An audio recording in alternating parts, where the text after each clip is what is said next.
श्रद्धा भागवते शास्त्रे अनिंदा चान्यत्र भी अनिंदायाम अन्यत्र चापि। ये भागवत का उपदेश है हम लोगों के लिए।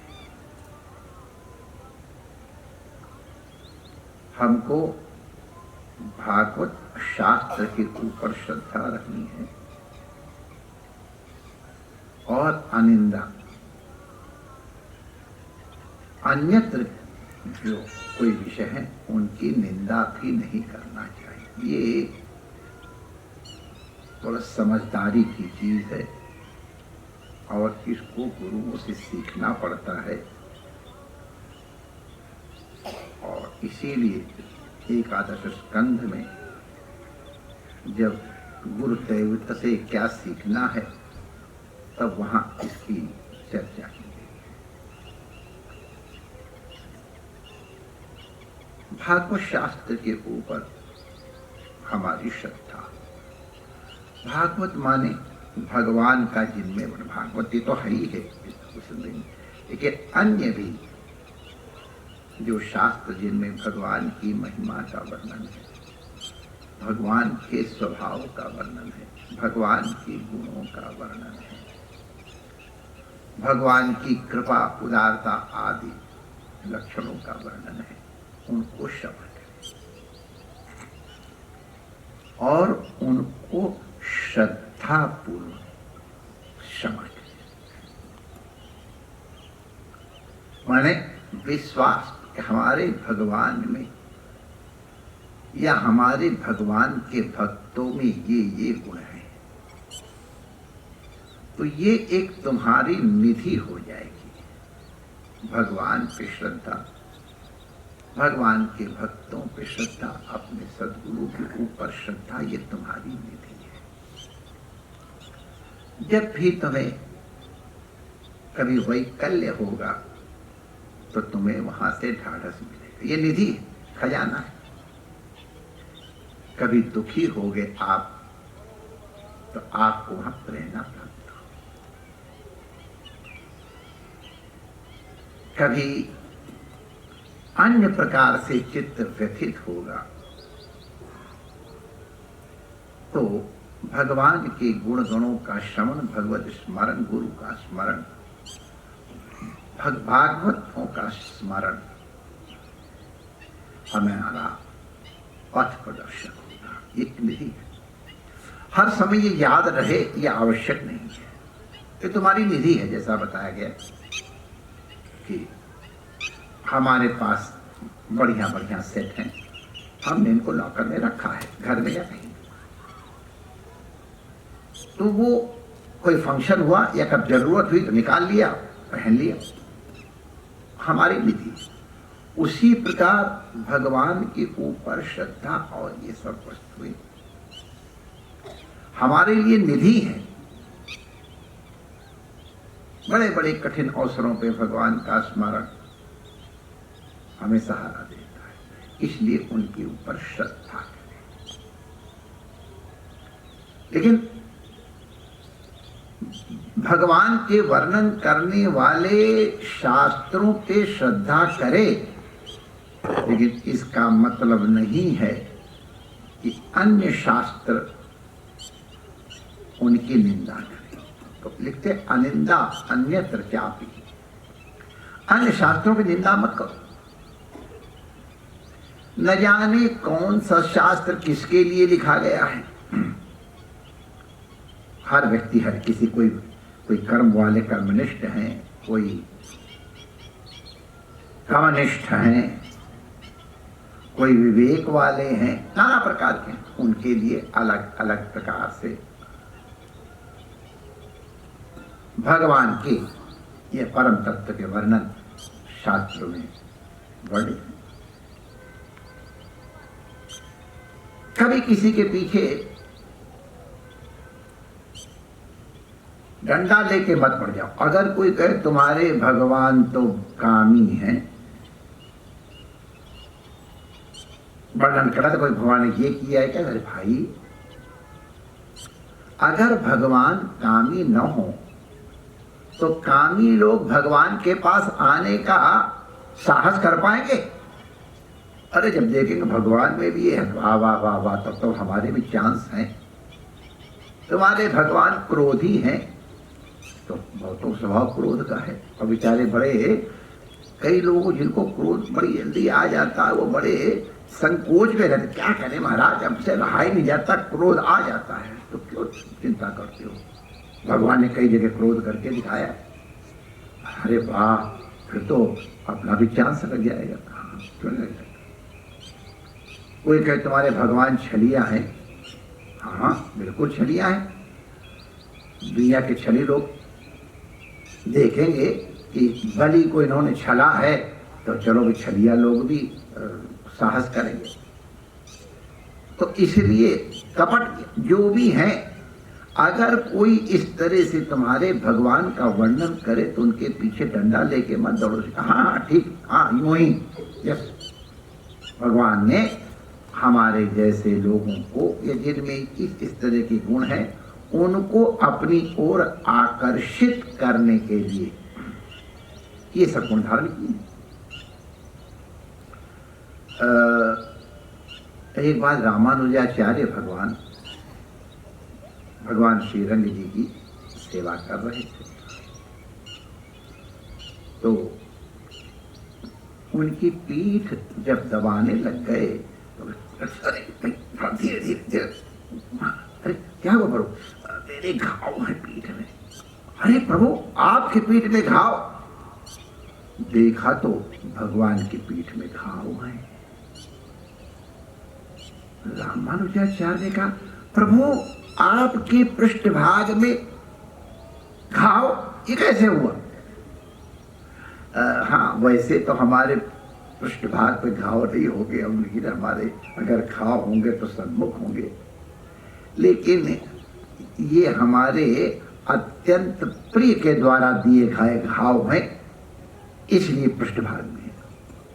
तो रामानुजाचार्य जी कहेंगे, प्रभु शांतम पापम, आपका भक्त और आपके ऊपर आघात करे, ये कैसे शक्य है? और आप कह रहे हो मेरा अत्यंत प्रिय है। कौन है प्रभु अत्यंत प्रिय है? भगवान ने 2-4 बार मना किया। जब रामानुजाचार्य पीछे पड़ गए तो उनका ये घाव तुमने किए हैं मेरे। अरे राम राम राम राम राम राम, रामानुजाचार्य शासन, प्रभु आंसू आ गए नहीं था।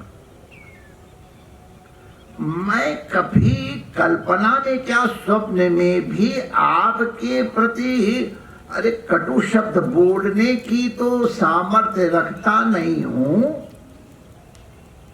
आपके ऊपर आघात संभव ही नहीं है।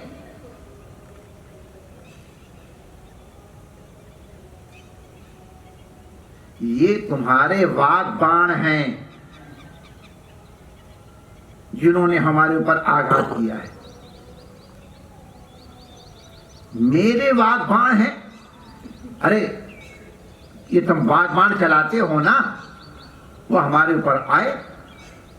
प्रभु वो तो मैं नास्तिकों के लिए, जो आपका अन्यथा अपलाप प्रलाप करते उनके ऊपर करता हूं, अधार्मिकों के ऊपर मैं करता हूं,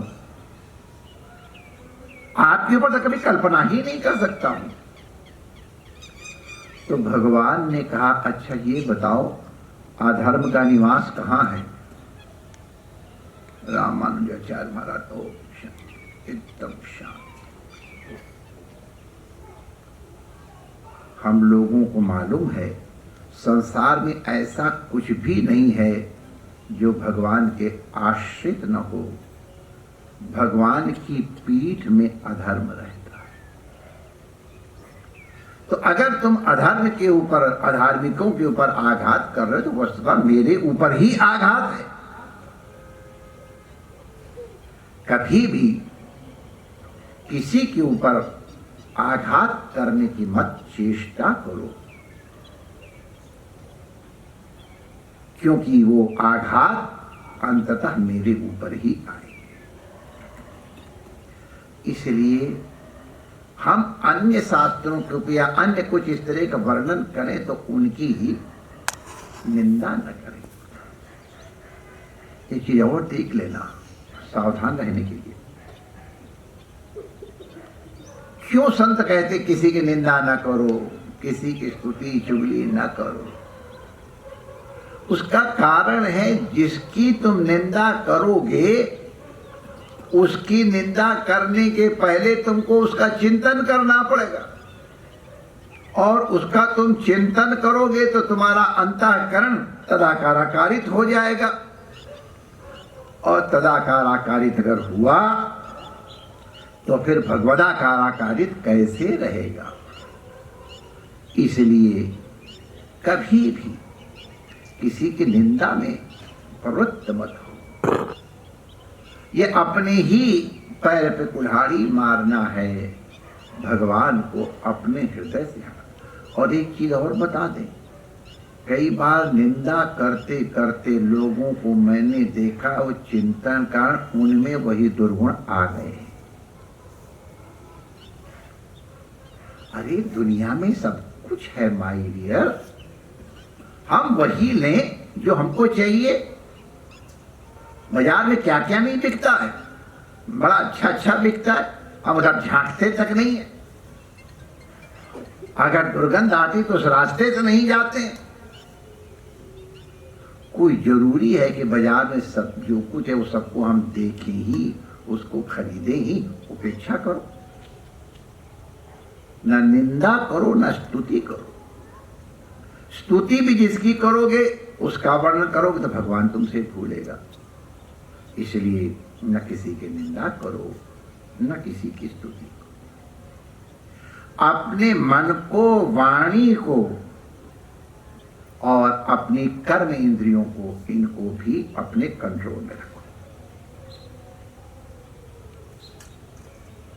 मन का स्वभाव है, ये देखो कि मन तुम्हारे कंट्रोल में है या इंद्रियों के कंट्रोल में है। अगर इंद्रियों के कंट्रोल में है तो इंद्रियां जहां ले जाएंगे वहां जाना पड़ेगा, और अगर तुम्हारे कंट्रोल में तो जहां तुम ले जाना चाहोगे वहां जाएगा। तुम्हारे हाथ में है। वाणी का प्रयोग भी कैसे करना है उसका भी सावधान रहो। ऐसी वाणी बोलिए मन का आपा खोए, औरन को शीतल करे आपो शीतल हो। दूसरों को जलाने वाले को पहले खुद जलना पड़ता है, और दूसरों को शीतल करने वाला स्वयं शीतल। अरे सच्ची बात भी हो वो भी नहीं कहो ना, कोई जरूरी हर सच्ची बात कहनी चाहिए। अब हम टॉयलेट पे होके आए और कुछ ऐसी चीज हुई और उसका वर्णन करोगे? मैं आपसे सच्ची बात बताऊं, एक बार कहीं भोजन हो रहा था, कढ़ी बनी थी। एक व्यक्ति ने कहा आज मेरी टट्टी इसी तरह हुई जैसे कढ़ी बनी हुई है। और बात सच्ची है, सत्य है, लेकिन ये अवसर नहीं है ये बात बताने को। वैद्य थोड़ा जिसको बता रहे हो कि मेरी टट्टी इस तरह हुई है। किसी के परिवार में किसी की मृत्यु हो गई थी, वो सूचना मिली, उनको बताना था। वहां गए, देखा वहां कन्या के लिए वागदान के लिए कुछ लोग आए हुए हैं, उत्सव हो रहा है। तो अब उस समय चुप हो जाओ। जब अभी 7-8 घंटे से कुछ नहीं बिगड़ा है सूचना से, तो 2-4 घंटे और सही, जब वो सब काम निपट जाए, अतिथि लोग चले जाएं, तब धीरे से कहो एक इस तरह की सूचना भी है। तो सत्य भी कब किस तरह किस अवसर पे कहना चाहिए, इसके लिए भी सावधान रहना। ये सब चीजें सदगुरु से सीखनी पड़ती हैं। तो इसीलिए योगीराज ने महाराज जनक को ये सब शिक्षाएं हम लोगों के लिए कल्याण के लिए दी हैं। दैवत गुरु से क्या क्या सीखना चाहिए, ये हमारे लिए प्रेरणा है। परमात्मा आप सबका मंगल करें। किसी के निंदा में मतलब हो, शास्त्र की निंदा में हो, अपने शास्त्र पे श्रद्धा रखो, अपने गुरु पे श्रद्धा रखो, अपने इष्ट पे श्रद्धा रखो। इससे ही तुम्हारा कल्याण होगा। अन्यत्र न राग करो न द्वेष करो। परमात्मा सबका मंगल करे। जय श्री